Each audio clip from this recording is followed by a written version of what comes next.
Hi everyone, welcome to our channel. నేను daily కూడా ఎలా కుకింగ్ చేస్తాను ఈరోజు వీడియోలో మీకు చూపించబోతున్నాను. మన ఛానల్ ఎవరైనా ఫస్ట్ టైం చూస్తున్నట్టయితే please like, share, subscribe my channel more videos. ఈరోజు నేనైతే ఆలూ కర్రీ ఇంకా రసం చేస్తున్నానండి.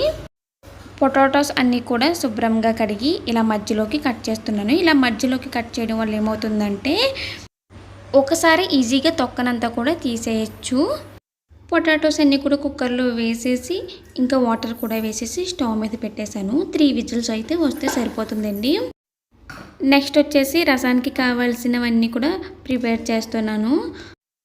రోట్లో 3 వెల్లుల్లి రేఖలు అలాగే 1 టీ స్పూన్ జీలకర్రను అయితే వేసి బాగా దంచుతున్నానండి. ఈ విధంగా మనం మిక్సీలో కూడా చేయొచ్చు. రోట్లో దంచితే మంచి టేస్ట్ వస్తుందని ఇలా దంచేస్తున్నాను. చూసారుగా ఈ విధంగా కచ్చాపిచ్చగా దంచేసాను. నా దగ్గర మిరియాలు లేవండి.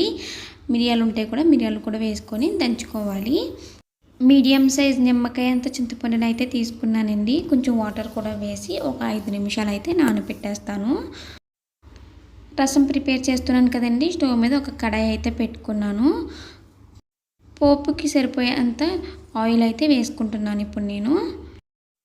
ఆయిల్ హీట్ అయిన తర్వాత 1/2 టేబుల్ స్పూన్ ఆవాలు అలాగే చిన్నగా కట్ చేసుకున్న మీడియం సైజ్ టమాటో ముక్కలను కూడా వేసానండి. ఒక ఎండుమిర్చిని కూడా తీసుకొని చిన్నగా ముక్కలుగా కట్ చేసి వేసానండి. గరిటెతో ఒకసారి కలుపుకున్నాను.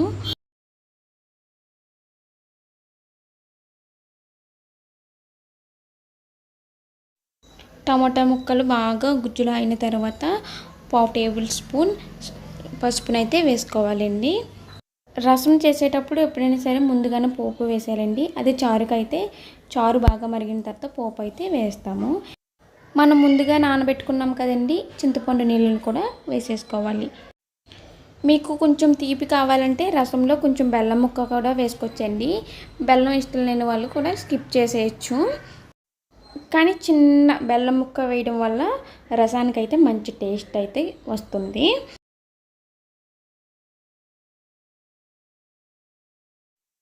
ఇప్పుడు శుభ్రంగా కడిగిన కరివేపాకును కూడా వేసేసుకోవాలి. అలాగే ముందుగా వెల్లుల్లి జీలకర్ర దంచుకున్నాం కదండి, దాన్ని కూడా వేసేయాలి.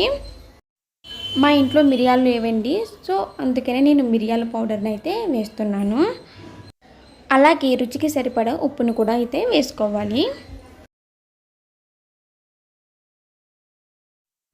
ఇంకా శుభ్రంగా కడిగిన కొత్తిమీరను చిన్న ముక్కలుగా కట్ చేసేసుకొని వేసేసుకోండి.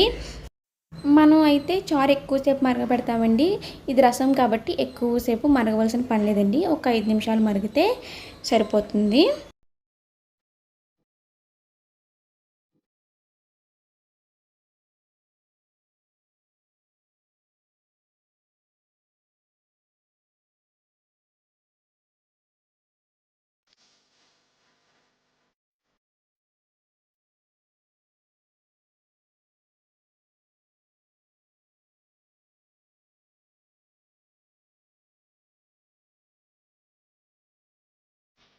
అలాగే వేరే స్టవ్ మీద పొటాటోస్ పెట్టాను కదండి, అవి కూడా 3 విజిల్స్ అయితే వచ్చేసాయి.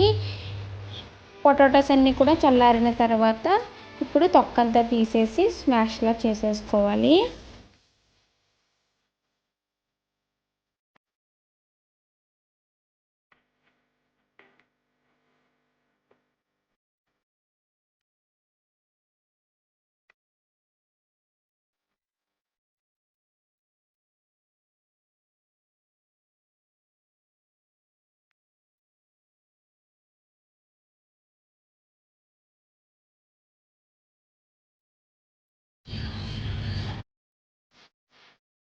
నేను చేసేది ఏంటంటే ఆలూని పోపు వేస్తారు కదండి, ఆ కర్రీ అయితే చేస్తున్నాను. ఇప్పుడు ఒక ఉల్లిపాయను అయితే కట్ చేసుకుంటున్నాను. అలాగే ఒక 3 పచ్చిమిర్చిని కూడా కట్ చేసేసుకుంటున్నాను.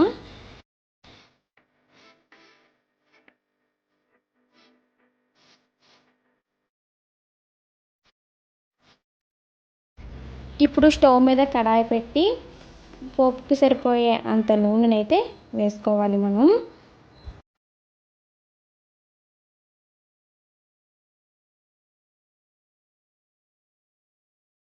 ఆయిల్ హీట్ అయిన తర్వాత ఆవాలు, జీలకర్ర, సాయి మినపప్పు, శనగపప్పు, అలాగే వేరుశనగ గుళ్ళు, ఎండుమిర్చి కూడా వేసుకొని లైట్గా గోల్డ్ కలర్ వచ్చేంత వరకు ఫ్రై చేసుకోవాలి.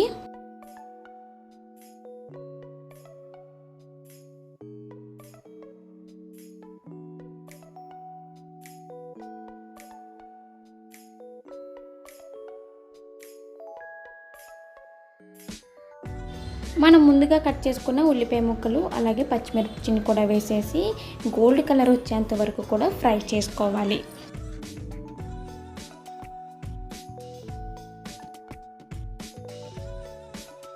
ఇప్పుడు 1/2 టేబుల్ స్పూన్ పసుపును కూడా వేసుకోవాలి.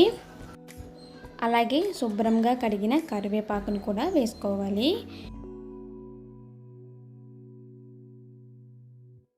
ఒకసారి గరిటెతో కలుపుకున్న తర్వాత ముందుగా చేసుకున్న పొటాటో స్మాష్ను కూడా ఇందులో వేసేసుకొని గరిటెతో కలుపుకోవాలి. ఈ పొటాటో కర్రీలో మీరు నిమ్మకాయ పిండుకున్నా కూడా చాలా టేస్టీగా ఉంటుందండి. పులుపు ఇష్టం ఉన్న వాళ్ళు తిన్నారంటే చాలా ఇష్టపడతారు. ఇప్పుడు రుచికి సరిపడా సాల్ట్ని కూడా అయితే వేసేసానండి. వేసేసి ఒక 2 మినిట్స్ పాటు ఫ్రై చేస్తే సరిపోతుంది. నేను డైలీ కూడా ఇలానే వంట చేస్తానండి. ఈరోజు నేను చేసిన రసం అలాగే పొటాటో కర్రీ కూడా చాలా టేస్టీగా ఉంటుందండి. ఒకసారి మీరు కూడా ట్రై చేయండి. ఈ వీడియో కనుక నచ్చినట్టయితే ప్లీజ్ లైక్ చేయండి, షేర్ చేయండి, సబ్స్క్రైబ్ చేయండి. Thanks for watching. Take care. Bye bye.